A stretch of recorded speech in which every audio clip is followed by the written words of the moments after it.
Good afternoon, class. Good afternoon, sir.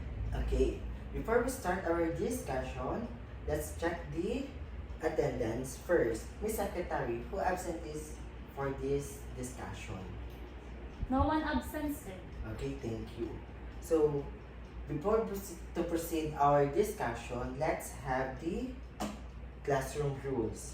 First one is raise your hand before you speak, and letter U, use kind words always. L, listen attentively. Letter E, ensure the cleanliness of the classroom. And letter S, stay focused and follow the direction. Okay, class. This classroom rules is we need to adapt every, not on my subject, okay? To all your subject teacher. And class, who among you are fond of eating fresh vegetables? Okay, wow. Seems like all like to eat vegetable. Okay, before we start our discussion or the new lesson, let's have a short activity. Do you want a game? Yes, sir. Okay. Let's play the game. So, the first slide is you need to, so this activity, you need to arrange this word to associated lesson for today. So, this picture is the title of the game. What do you think? The first picture is, this is the first letter. The next one is the picture. And the picture, another picture. What do you think the title of the game? Okay, Miss Ara. Unscrambled worm. Okay, let me see. Okay, it's a scrambled word. So, this activity is a scrambled letter. You are going to arrange the words with associated lesson for today. Are you ready? Yes, sir. Okay. So, this is the directions. Direction, arrange the jumbled letter to get the right answer. So, the first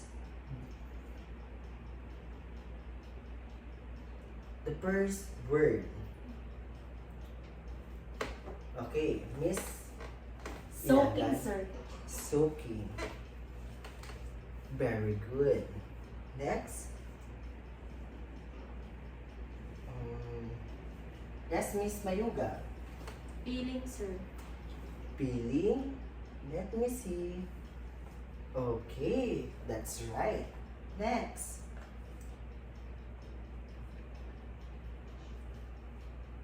Miss Ilagan. Washing po, sir. Okay, washing. That's great. And Miss Mayuga, next. Cutting, sir. Cutting. And the last two. Yes, Miss. Vegetable po. Vegetable. Okay, next. And the last one. Miss Fresh, Mayuga. sir. Fresh. Oh, nice. Very good, everyone. So, based on this word, soaking, peeling, cutting, washing, and fresh vegetable, what do you think these words are related to? Miss Ilagan. I think po, sir, kung paano po mag-prepare ng vegetable. Okay. It's, your answer is the preparing fresh vegetable. Tingnan natin. Okay. Before to see the right answer, these are the objectives. Okay. Define the methods of preparing fresh vegetables. Demonstrate the process of washing, soaking, peeling, and cutting of the vegetable. And appreciate the different type of the vegetables. So, let me see if Miss Ilagan the correct answer. Okay? Okay. These are the methods of preparing fresh vegetables. So, before we start the preparing of methods of fresh vegetables, we have the factor to consider in choosing good quality vegetables. The first one is the freshness. Miss Ilagan, please read the Freshness. Fresh vegetables should be crisp and bright in colors. and next is the absence of daycare or insect infestations. And next, number 3, no chemical damage or injury. And the fourth one, write the degree of the maturity. And the last, variety. Different varieties differ in color, shapes, texture, and sometimes flavors. So,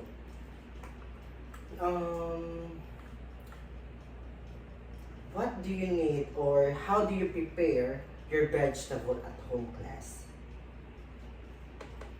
Okay, Miss Ilagan. Vegetables are prepared at home by washing, soaking, peeling, and cutting to remove the dirt and to avoid contamination. Okay, very good. Anything else? Okay, Miss Mayuga. First, wash vegetables under running water, peel if needed, and cut in your preferred size. Then cook them by boiling, steaming, or frying, or eat them fresh right away. Okay, thank you. So let's proceed to the discussion. I will discuss the methods of preparing the vegetables. Preparing vegetables is important to maintain the cleanliness and nutrition and food safety. Now let's start in washing. Can you read it, Miss Robles? Wash all vegetables thoroughly. Scrub well and peeled vegetables like potatoes for baking. Wash green leafy vegetables with several changes of cold water. Okay, thank you, Miss Robles. Now, washing is the first method of step-by-step. Vegetables should be washed thoroughly to remove dirt, insects, and contaminants. And leafy vegetables should be washed in several changes of cold water. And unpeeled vegetables, like potatoes, that should be scrubbed properly. So now, why do you think we need to wash the vegetables? Miss Netro? To remove dirt and insects through the vegetable or fruits. Okay, thank you. And the next is soaking. And this is the example of pagwash ng mga vegetables. The second method is soaking. Some vegetables like cabbage, broccoli, and may be soaked in salted water to remove insects. Now, vegetables should not be soaked for too long because nutrients may be lost. And cold water may also help restore the crispiness of vegetables. So, again, ilang minutes lang daw kailangan i-soak yung mga vegetables natin? Okay, Ms. Robles? 30 minutes. Okay, thank you. Now, this is the examples of soaking vegetables. And now, let's proceed in peeling and cutting. Peeling and cutting is peel vegetables as thinly as possible. Cut vegetables into uniform pieces for even cooking. Treat vegetables that brown easily with acid like potatoes, eggplants, and sweet potatoes. Or hold water until ready to use. And save edible firm for soup, stock, and purees. And this is the example of peeling and cutting. And this is the different types of cutting. The large dice, the medium dice, the small dice, matchstick, julienne, and slice, and bias cut, roll cut, and half moon. So why should vegetable be cut into uniform size? Okay, Miss Mayuga, why do you think? Para malaman natin kung saan natin ilalagay. Kasi minsan yung pagkakat ng vegetable or ng mga ingredients na gagamitin ay based din sa lulutuin natin. Okay, thank you. Very good. It's correct. Now, let's proceed in our group activity.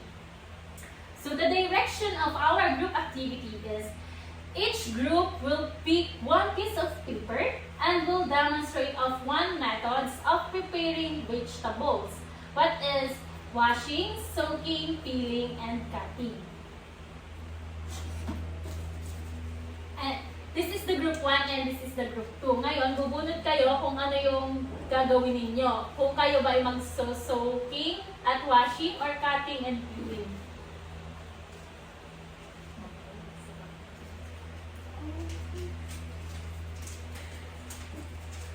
Okay, group 1. Ano yung nakuha nyo? Washing and soaking. Oh. How about your group 2? Peeling and cutting.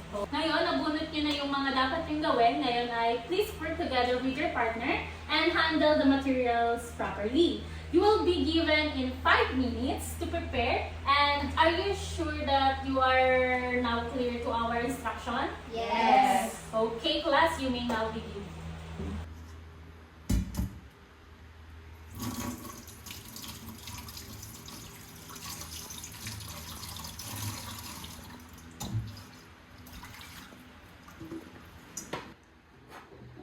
Meron pa. Ilaban mo dito, baka matagal ka. Yan.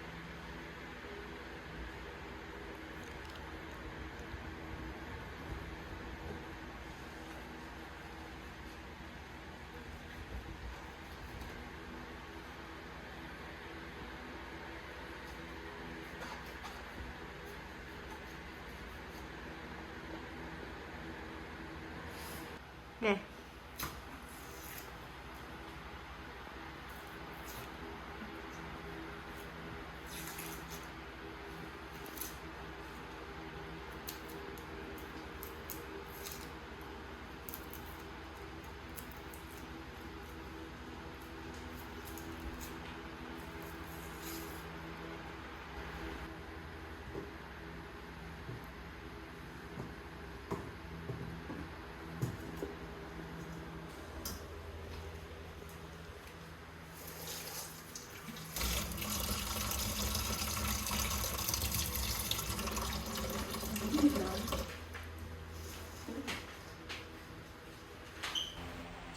Now, let us proceed to our evaluation.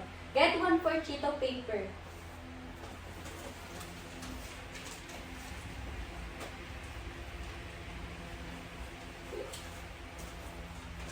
So ngayon, magbibigyan ako ng short quiz and I'll give you 5 minutes to answer the question. Read the directions carefully, class. You may now start answering.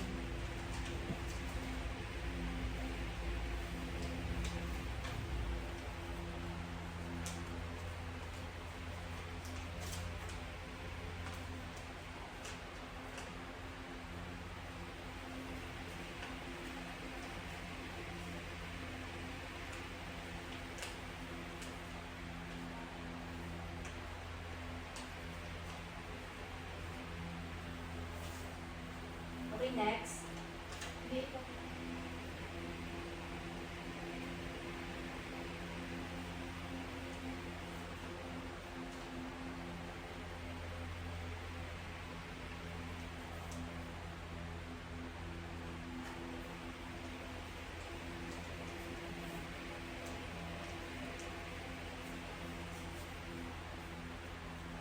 Are you guys done? Yes. So ngayon, sasagutan na natin yung mga sinagot mo. Okay, AJ? Basahin mo yung number 1 and 2. Ibigay mo yung sagot mo. Soaking vegetable in water is unnecessary if you rinse them thoroughly. False. It is always necessary to throw vegetable before cooking. False. Correct? 3 and 4, Jiman mo. Washing vegetables after cutting them is more effective at removing contaminants. True. A dull knife is a safe for cutting them is more effective because it requires less force. True. Okay, 5 and 6. Nitro. Soaking vegetables in cold water can help to restore their crispness. True. Peeling vegetables removes all of their nutritional value. False. Okay. Jewel, 7 at 8. You should wash pre-cut vegetables even if the packaging says they are not pre-washed. True. The direction of the cut does not affect the cooking time or textures of vegetables. False. Okay, AJ, 9 and 10. It is best to wash vegetables immediately before using them rather than storing them wet. True. All vegetables like mushrooms can become waterlogged and lose flavor in soup. False. Okay, class, who got 10? Oh naman, so active. Now class, let me ask you, how does proper preparation and cleanliness show respect for the people who will eat the food? Okay, AJ? It shows we are about their health and want them to enjoy safe and good food. What else? Nitro? It means we put effort for making our food nice for them. Now class, let me ask you, how does proper preparation and cleanliness show respect for the people who will eat the food? AJ? It shows we care about their health and want them to enjoy safe and good food. What else, Nitro? It means we put effort for making our food nice for them. Very good, student. Correct. Being clean and careful shows love, care, and responsibility for others. Again, class, why is proper preparation of vegetables important? Okay, Jimalin? It makes sure the vegetables are clean and safe to eat. What else? Jimal? To keep all the vitamins and make them taste good so that we don't get sick from germs and bacteria. Excellent. Proper preparation keeps vegetables clean, nutritious, safe, and delicious. So now, for your assignment, research at least 3 techniques in storing fresh vegetables properly and write them in your notebook.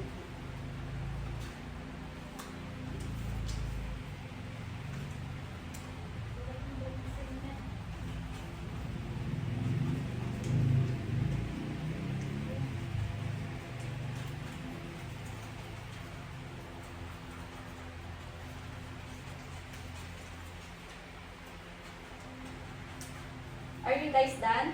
Yes. That ends our discussion. Thank you everyone for listening and participating actively. Thank you, you, ma'am. ma'am.